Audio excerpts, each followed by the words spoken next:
পাক রব্বুল আলামিন যদি আকাশ এবং জমিনকে যদি কথা বলার শক্তি দান করতেন, গাছপালা তরুণতা তাদেরকে যদি কথা বলার শক্তি দিতাম, তাহলে এই জমিন বলতো, রোজাদারকে ডাকতে বলতো, ও রোজাদার শুনে রাখো, তুমি রোজা রাখার কারণে আল্লাহ পাক রব্বুল আলামিন তোমার জন্য জান্নাত নির্ধারিত করে রেখেছেন। বলেন সুবহানাল্লাহ।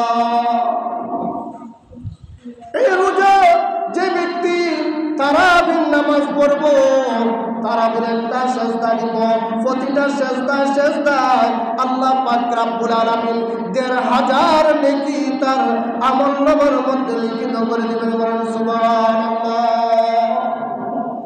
শুধু তাই নয়, ওই নামাজি ব্যক্তির জন্য আল্লাহ পাক রব্বুল আলামিন লাল ইয়াকুত পাথর দ্বারা একটা মহল বানাইবা, একটা বেহেশত বানাইবা। এই বেহেশতের মধ্যে আল্লাহ পাক রব্বুল আলামিন ৬০,০০০ কামরা বানাইবেন। বলেন সুবহানাল্লাহ। এবং প্রতিটা কামরায় একটা করে স্বর্ণের কামরা থাকবে।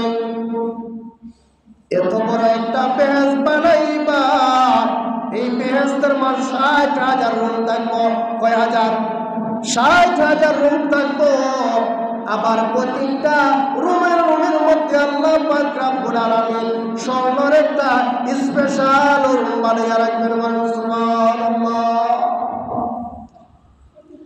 তাহলে রোজা রাখলে, নামাজ পড়লে সব আছে কিনা?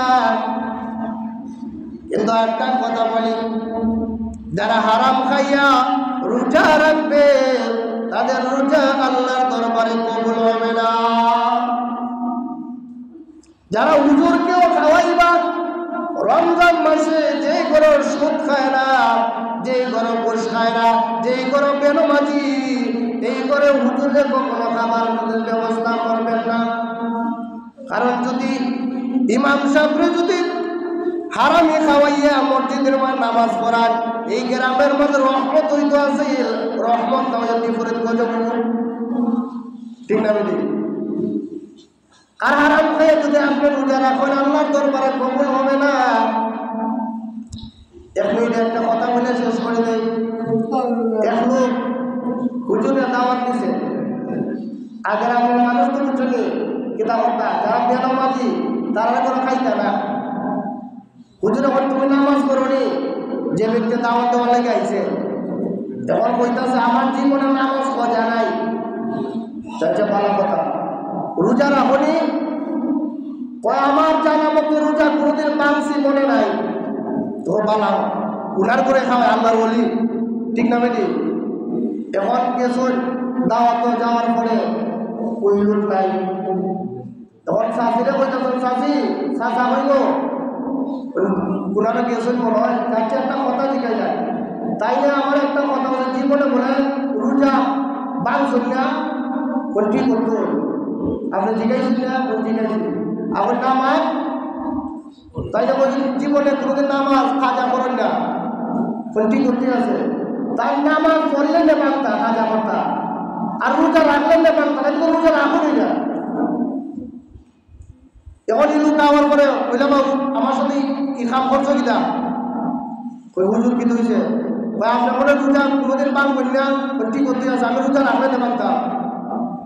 হ্যাঁ, আমি ঠিক হয়ে গেছি, আমি রোজা কখনো পান দিই না, আমি রাখি না, তো পান কিনা? আসলে তো নামাজের কথা দেবে না, নামাজ পড়ে খাজা হয় না। অনেকে নামাজ পড়ে আবার খাজা করে, আমার নামাজ পড়িও না, খাজাও করি না। খাইছে হয় যাতে এরকম না হয়। আমরা মুসলমান, আমাদের নবীর মর্যাদা আছে, আমাদের মর্যাদা আছে।